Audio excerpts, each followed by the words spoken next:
अस्सलाम वालेकुम।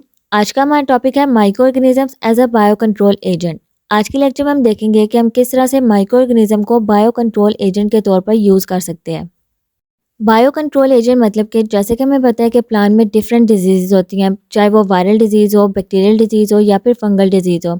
इसके अलावा प्लांट में डिफरेंट टाइप के पेस्ट और इंसेक्ट्स भी ग्रो करते हैं। तो इन डिजीज़ को और इन पेस्ट और इंसेक्ट्स की ग्रोथ को किस तरह से हम बायोलॉजिकल मेथड के थ्रू कंट्रोल कर सकते हैं, उसे हम कहते हैं बायो कंट्रोल एजेंट। तो बेसिकली इस लेक्चर में हम यही देखेंगे कि किस तरह से हम माइक्रो ऑर्गेनिज्म को, जो कि एक लिविंग ऑर्गेनिज्म होते हैं, इनकी हेल्प से हम प्लांट डिजीजेस और प्लांट में ग्रो होने वाले पेस्ट या फिर इंसेक्ट्स को कंट्रोल कर सकते हैं। इसमें हम बायो कंट्रोल एजेंट की कुछ एग्जांपल्स को भी डिस्कस करेंगे। तो चलिए शुरू करते हैं।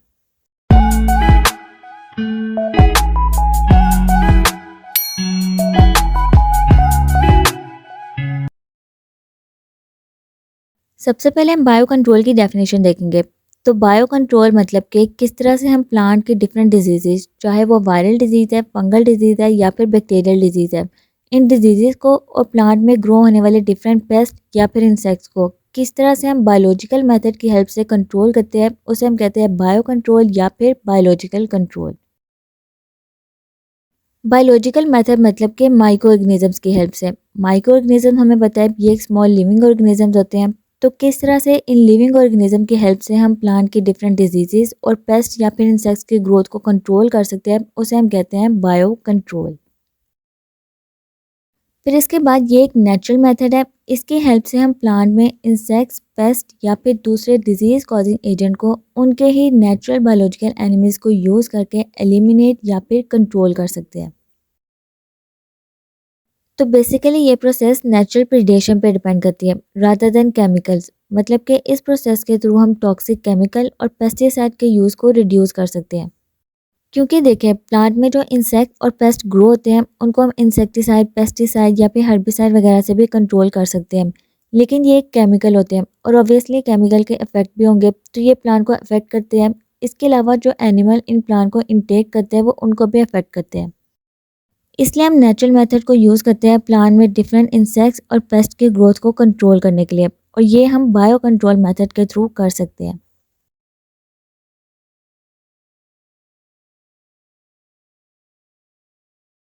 अब नेक्स्ट हम देखते हैं बायोलॉजिकल कंट्रोल एजेंट्स क्या होते हैं। तो बायो कंट्रोल मेथड में जो एजेंट्स यूज़ किए जाते हैं बेसिकली उन्हें बायो कंट्रोल एजेंट्स कहा जाता है। इसमें हमारे पास प्रीडेटर्स, पैरासिटॉइड्स और पैथोजेंस आ जाते हैं। सबसे पहले हमारे पास है प्रीडेटर्स।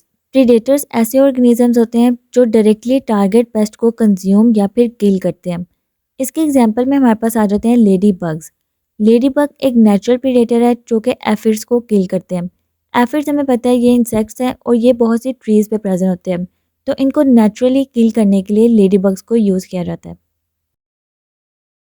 फिर इसके बाद पैरासिटॉइड्स। पैरासिटॉइड्स ऐसे ऑर्गेनिजम्स हैं जो होस्ट ऑर्गेनिजम्स के ऊपर या फिर उनके अंदर अपने एग्स को ग्रो करते हैं। इससे क्या होता है, एग्स के जो लार्वे होते हैं वो होस्ट को कंज्यूम करते हैं। इसके एग्जांपल में हमारे पास है वैस्प। वैस्प जैसे कि ट्राइकोग्रामा स्पीशीज, ये पैरासिटॉइड्स होते हैं और ये इंसेक्ट्स के एग्स को कंज्यूम करते हैं।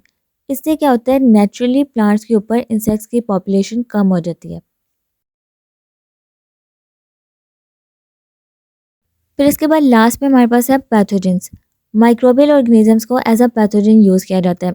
इसमें हमारे पास बैक्टीरिया, फंजाई, वायरसेस और नेमेटोड्स आ जाते हैं।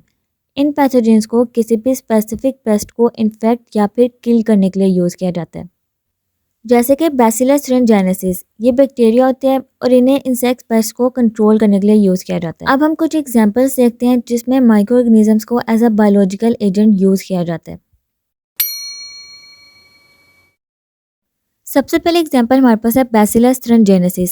इसे बीटीबी कहा जाता है। ये एक बैक्टीरिया है और इस बैक्टीरिया के स्पोर्स को यूज़ किया जाता है इंसेक्ट्स को किल करने के लिए। अब जैसे कि एक प्लांट होता है कॉटन का, इस कॉटन के प्लांट को अक्सर कैटरपिलर अफेक्ट करते हैं।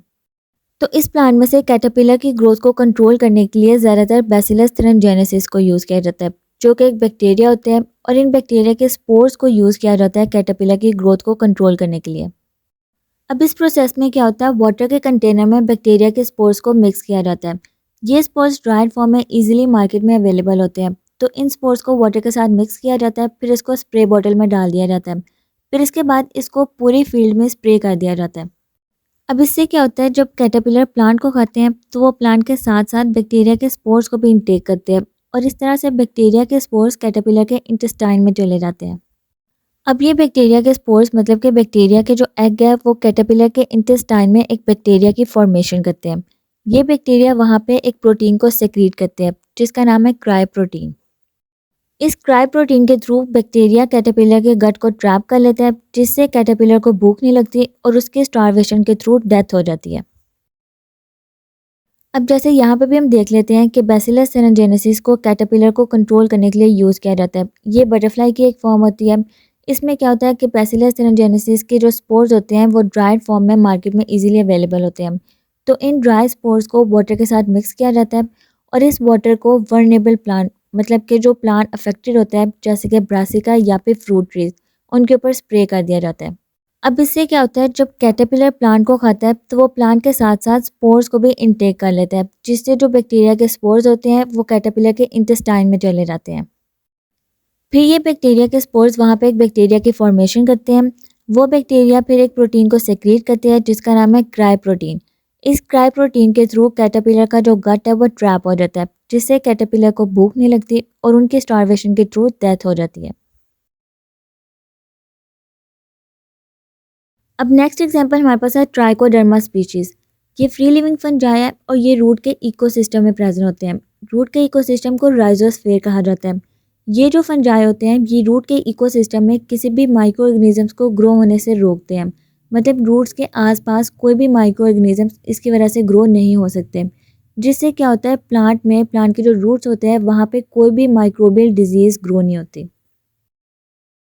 तो ट्राइकोडर्मा स्पीशीज़ भी एक बायो कंट्रोल एजेंट है और ये प्लांट के आसपास प्लांट के जो रूट्स है उसके आसपास किसी भी फंगल पैथोजन को ग्रो नहीं होने देता, क्योंकि ये जो फंगस है ये कुछ सब्सटेंसेस प्रोड्यूस करते हैं जैसे कि विरिडिन, ग्लूटॉक्सिन और ग्लूवेरिन।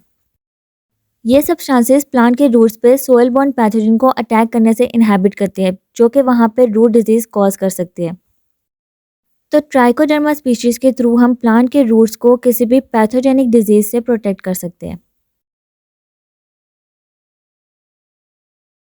फिर इसके बाद एक और एग्जांपल हमारे पास लेडी बर्ड की है।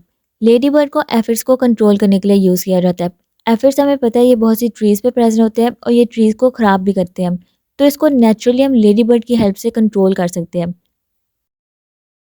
फिर इसके बाद एक और एग्जांपल है ड्रैगन फ्लाइज की। ड्रैगन फ्लाइज को मॉस्किटो को कंट्रोल करने के लिए यूज़ किया जाता है।